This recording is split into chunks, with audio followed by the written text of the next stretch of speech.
Welcome to the Tower Yoga Podcast, where we dive deep into the heart of yoga and community. Come along with us as we explore the transformative power of yoga, share insights, and inspire one another on this journey of life.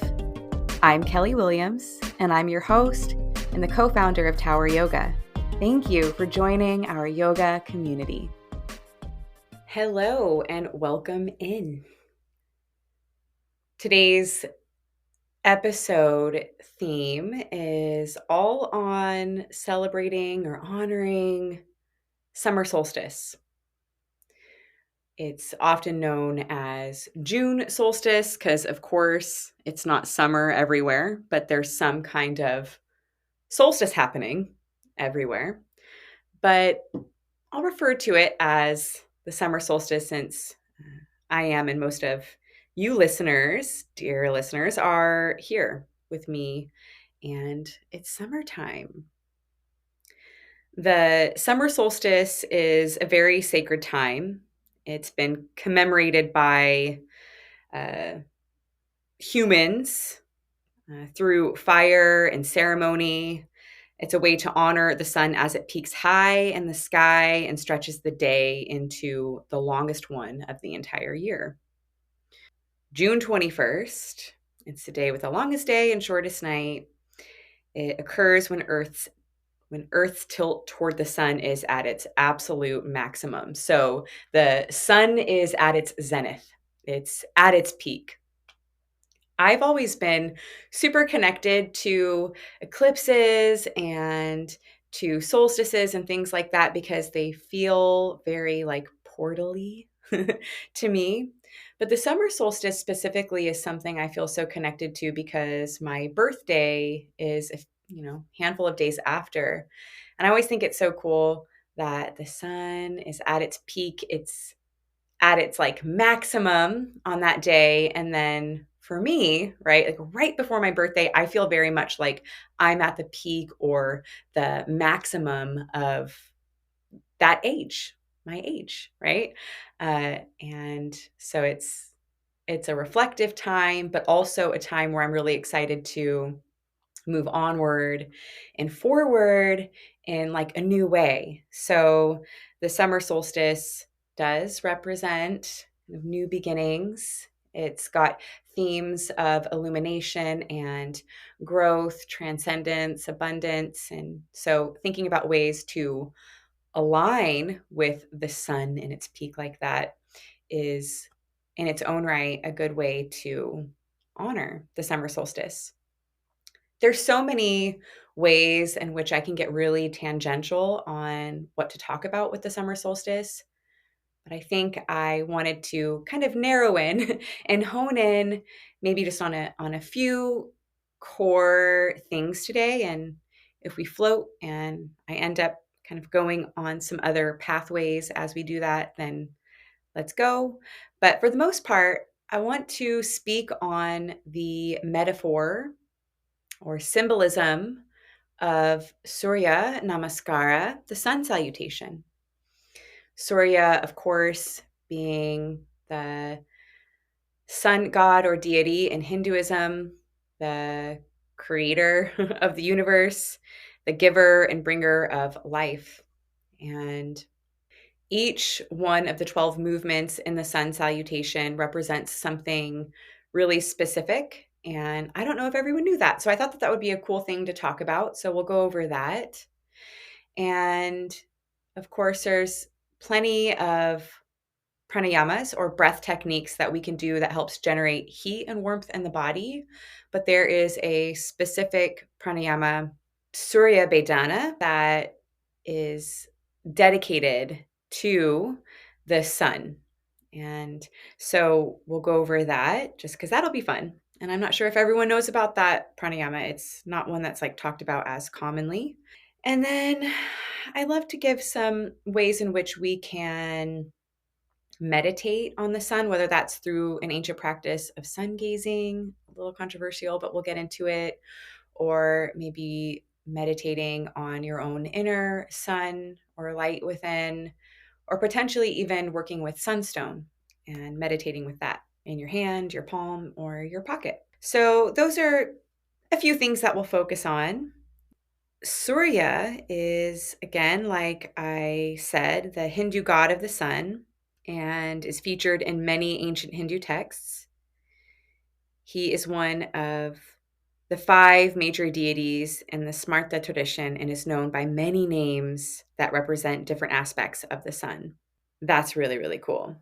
With Surya Namaskar, there is a really, really, really deep symbolic and spiritual significance there. It's a way, of course, yes, to like raise your arms and, say hello to the sun that's shining and, overhead.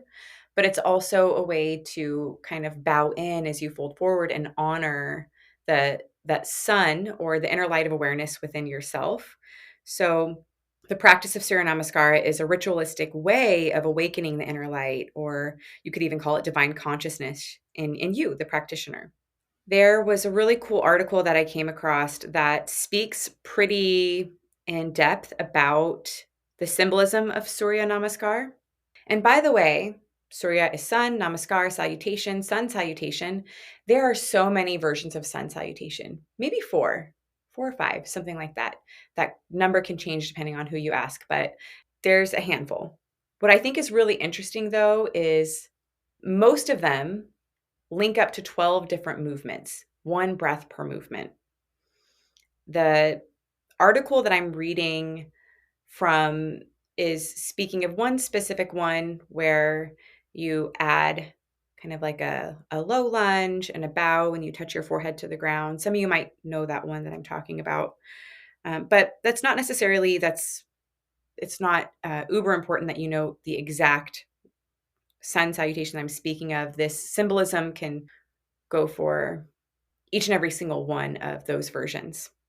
So this article, and we'll include it in the notes, is from suryaworld.org. Surya Namaskar represents the cycle of any life from the unmanifested embodied in matter to the return to the higher unmanifested that has reached a higher consciousness. It symbolizes the general path of yoga. This salutation illustrates the cycle of life from birth to death. The energy there is in every being develops a higher consciousness through life. Richer from this experience, it comes back to its source like a promise of perpetual life. In the West, the sun salutation is practiced as an exercise of wonderful efficiency, bounding us with life, composed of a series of 12 movements, some of which to be repeated. In reverse, 12 means, among other things, the revolution of the earth around the sun in 12 lunar months. Each of the 12 movements is related to a particular symbol. Surya Namaskar begins with a posture of unity, of self-centeredness, samasthiti. It's representative of the plenitude, of emptiness, the gathering of all potentialities. The palms of the hands pressed together in namaste express the undetermined energies, united, held with empty lungs. It is the expression of immobility and waiting. Nothing is expressed yet. It is the time before fertilization, before the Big Bang. Then the first inhalation leads to the first movement, the opening, the birth of the human being on the cosmic plan. This is the beginning of manifestation, the appearance of duality. Polarities are expressed through the separation of the arms. The being is still oriented toward the transcendental as the palms and the gaze move towards the sky indicate. The material world has still little impact. The vital strength slowly begins to act. The front bending, Uttanasana, shows the step to materialization. Hands touch the earth. The action is more concrete. During this long exhalation, the focus of the attention in the abdomen allows the roughest energies to nest there in order to increase the physical vitality necessary for the subsequent steps. Consciousness slowly makes progress into matter. During the warrior salutation, the benevolent hero, Virudasana, uses their physical and spiritual energies with a dynamic inhalation. It is the tribute to the light that lives in our world. The bend knee to the floor means humility, respect from the human to the creator, whereas the opening of the chest expresses the generosity that is supposed to govern any action. The straight look to the fore symbolizes honesty. In the downward facing dog, Adho Mukha Svanasana, man is strongly in support on the floor to build their posture as their life. This is wrestling with the world of matter that needs to be domesticated and transformed. The feet symbolizing contact with realities, and the hands expressing the idea of possession, of affirmation, will work together, allowing the head to come closer to the floor so that spirit guides matter. This awareness is essential to reach the state of maturity. The stretching of the western part of the body relating to the non-conscious being leads to the awakening of intuitive intelligence. The deep exhalation and the look directed to the abdomen increase the leading role, this area's specific energy used to positively move forward in our own lives. The fetus posture is a second grouping of being in this part of the cycle of life, corresponding to the end of an exhalation and then to a new inhalation. It symbolizes the last fertilization of matter by the universal spirit. Man is ready to express himself totally in the world. The prostration during the next exhalation, the snaking, has allowed the translation to the posture flat on the stomach, an attitude of perfect humility.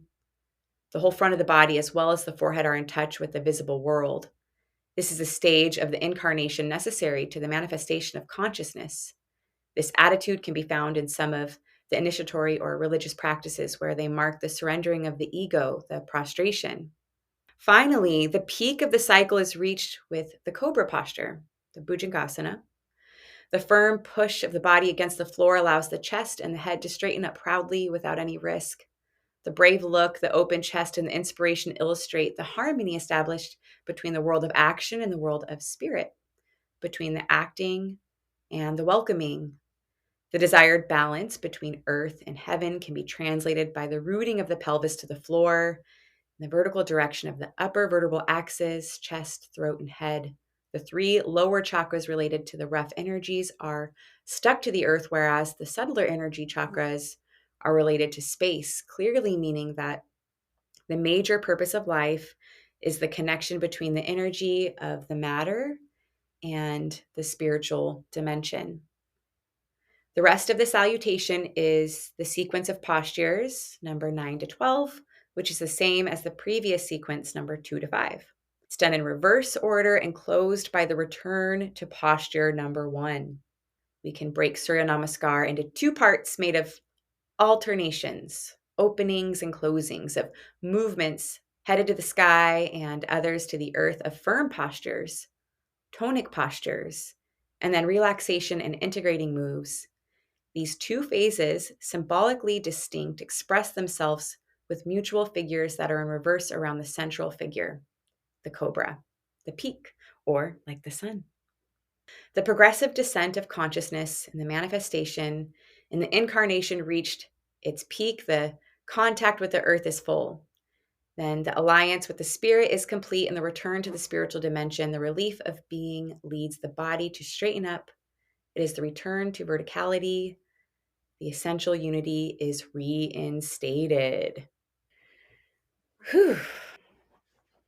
So beautiful. So beautiful and so intentional.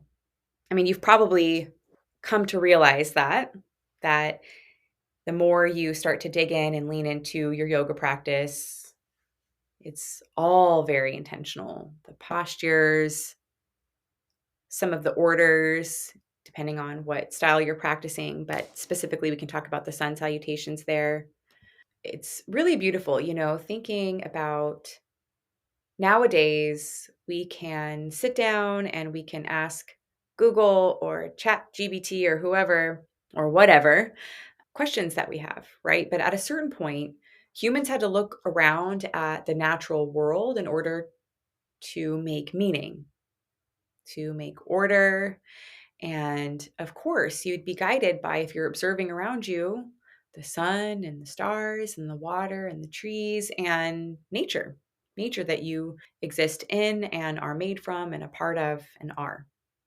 It's one of my favorite ways to connect with nature. Of course, going on a hike, laying on the grass and watching clouds and my breath.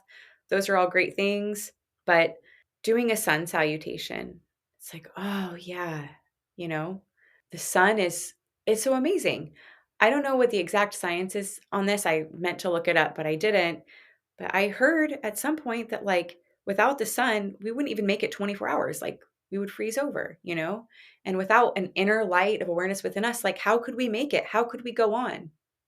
The sun salutation, I've also heard, is very, very connected to activating the solar plexus chakra, the Manipura, helping us to cultivate a strong internal fire, or Agni, as it's known in Sanskrit.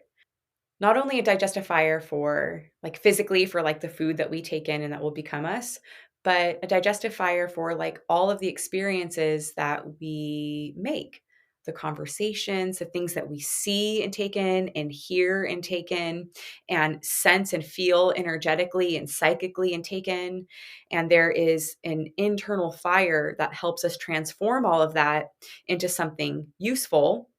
Whatever is not useful, we work out through sweating, through rituals that help you do that. And, no wonder that it's not even like, hot yoga. There's, right, sweat lodges and Tesmakal, and there's all kinds of things across many, many cultures that promote, like, sweating, right, to help us. I mean, our body already naturally does that. We already naturally breathe. These are some of the most detoxifying things that we can do. Our body has these functions built in. But if we can help to, for lack of better words, optimize those functions, then we can promote healing and well being.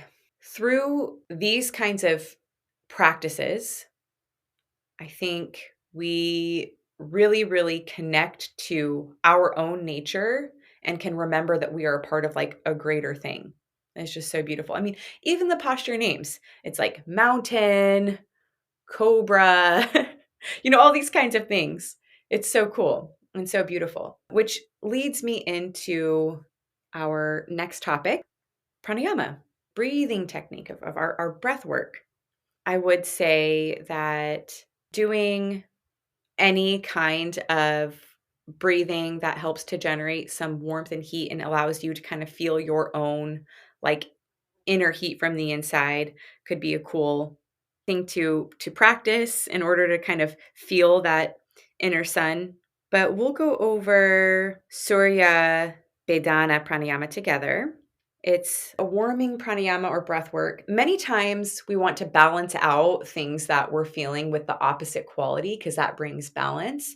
So I don't think you should go around all freaking summer and be doing these, like, practices and pranayamas and all these things that I'm talking about and, like, do overkill, right? I do think it's a nice way to, like, generate that, to feel into it, to try to get in alignment with, like, the power at the peak of the sun in the sky during the solstice is really, really awesome. But too much of that when it's hot outside, it's probably going to lead to, like, a little bit of imbalance. So this is something that maybe around this time on the solstice you might play around with, but just know that definitely still taking time to do cooling things, right? Taking naps, cooling pranayamas. There's also, just like there's Surya Namaskar, there's Chandra Namaskar. You can do a moon salutation. So I just kind of wanted to throw that out there. I don't think you should be doing this all summer. Absolutely not. But the Surya Bhedana is kind of like the Nadi Shodhana pranayama, if you know that one, the alternate nostril breathing, where the thought is that you're kind of balancing the two nadis or energy channels that are on either side of the main energy channel or nadi, the Sushumna. And maybe we'll do another podcast on nadis another time. But for now, the Nadi Shodhana is thought to balance the left and the right, the Inga and the Pingala nadis. And so the left is kind of connected to the lunar and the right is connected to the solar. Surya, or sun, refers to the right nostril of the nose. It's connected to the Pingala nadi of the body. Bhedana means to pierce or pass through. So by closing one nostril and forcing prana or life force energy to pass through just one side, a warming effect is achieved on the body, appropriate for correcting an imbalanced coolness. That's kind of more common during the cooler seasons. Again, not so much in summer, but this is just kind of a fun thing to explore now on summer solstice. So I was actually thinking that we could do this together. We don't have to go full out, but maybe we could do it together. And then I'll also connect this. This is from KeralaAyurveda.us. This is actually where I went to Ayurvedic school. So I will connect and put this in the show notes for this pranayama. But we can do a few rounds of Nadi Shodhana together. I'll guide you through it. And then a few rounds of the Surya Bhedana. So sit if you're not driving or doing something or, in the middle of doing dishes or something like that, and you can, then sit comfortably. You can use your right hand. We'll make Vishnu Mudra is what it's called. And you can tuck in your peace fingers. Peace fingers, tuck them into your palm, and it's your ring finger and your pinky as a combo, which will close the left side of your nose, and your right thumb will close the right side of your nose. So have that mudra. It's like a shaka, but not going. Your left hand can just rest comfortably in your lap. Plug your left nostril with your ring finger pinky combo, and then just inhale slowly and softly through your right nostril.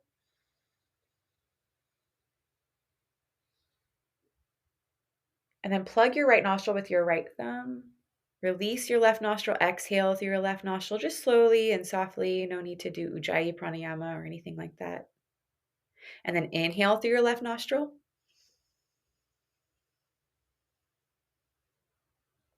Replug left, release and exhale right. Inhale right.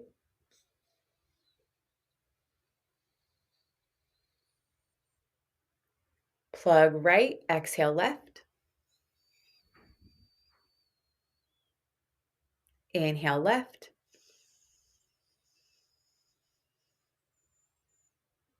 Plug left, exhale right.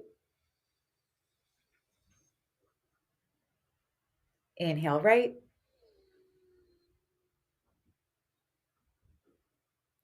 Plug right, exhale left.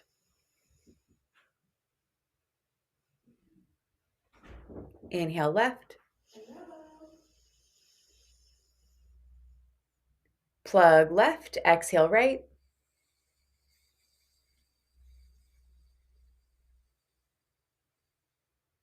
Release your right hand, just breathe naturally.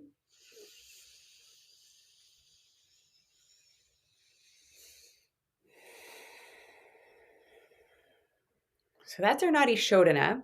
And now this will be a little similar, except we'll just be really taking the focus from both sides to one side, the right side.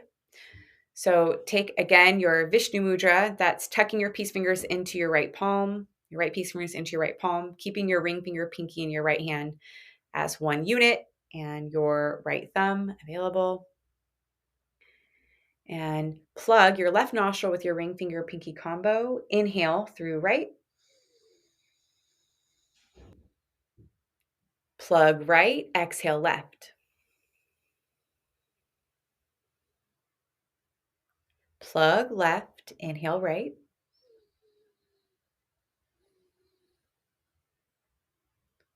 Plug right, exhale left.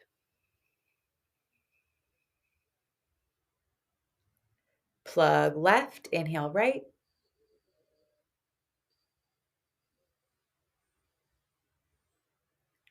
Plug right, exhale left.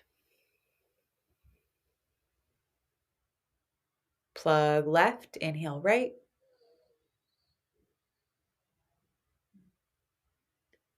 Plug right, exhale left. Plug left, inhale right. Plug right, exhale left. Release your right hand. Breathe naturally.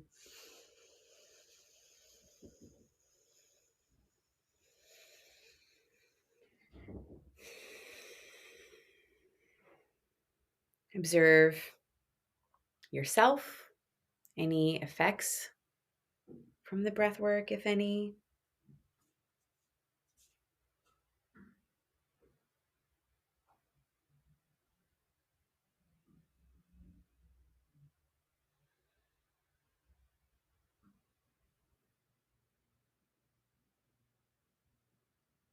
All right.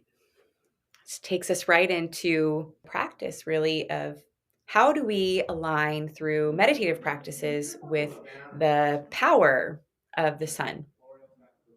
And there's lots of ways.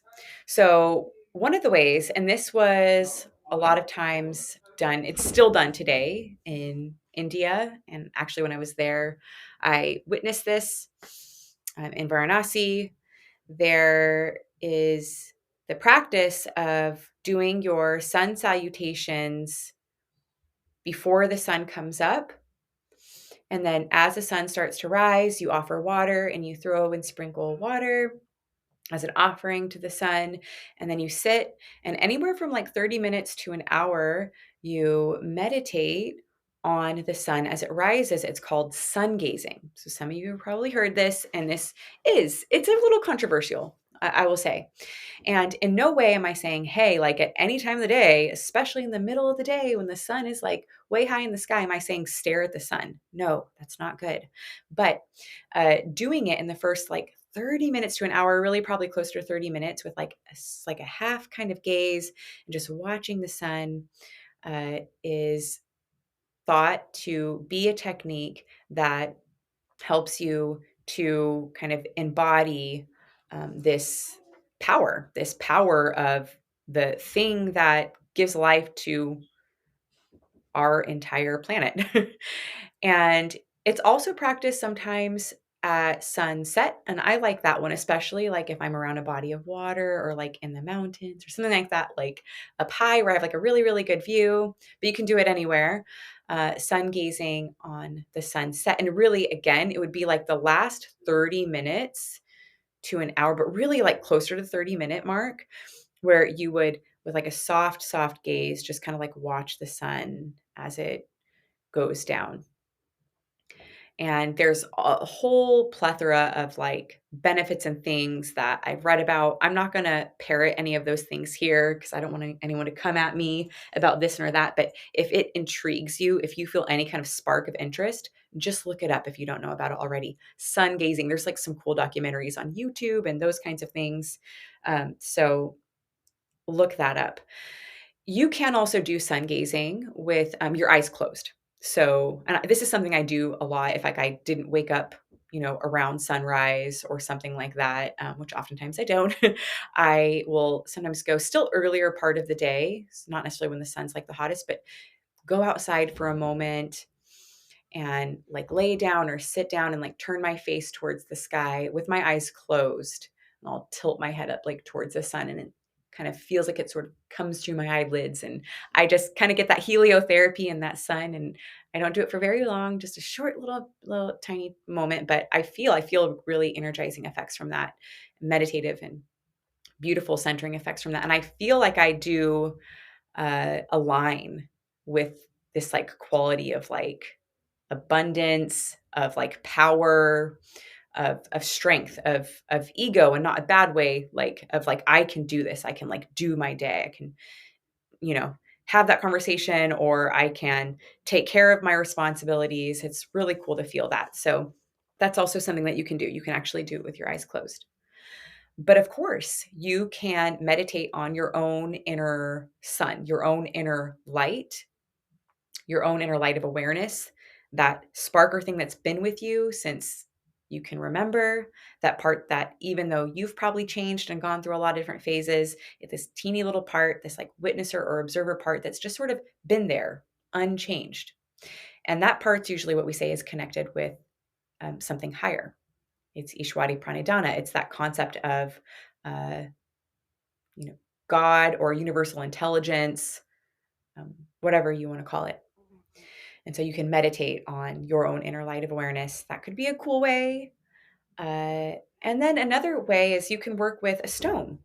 Sunstone is a really, really beautiful stone. Just locally here at Brass Unicorn, they have tons of them. not expensive at all. And it's also just a really good place to support, little metaphysical shop.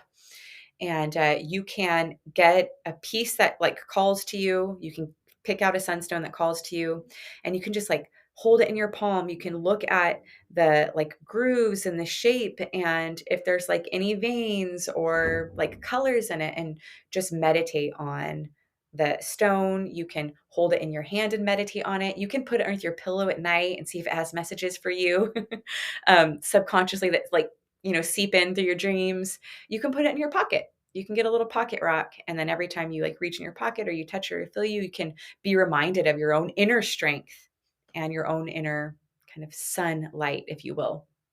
So that's a cool way to meditate. I'm sure there's all kinds of like meditations you can look up online that are specifically for the summer solstice. Just look into that. And that could be a really, really cool way to align and connect with the sun on this day, on the summer solstice. And even looking into other ways on your own, if this has inspired you, like please do. I've kind of spoke, of course, from like a yogic perspective because that's what we do here. But one of my favorite memories is actually being in Peru on Inti Raymi, which is their festival of the sun, and they have a sun god. I think Inti.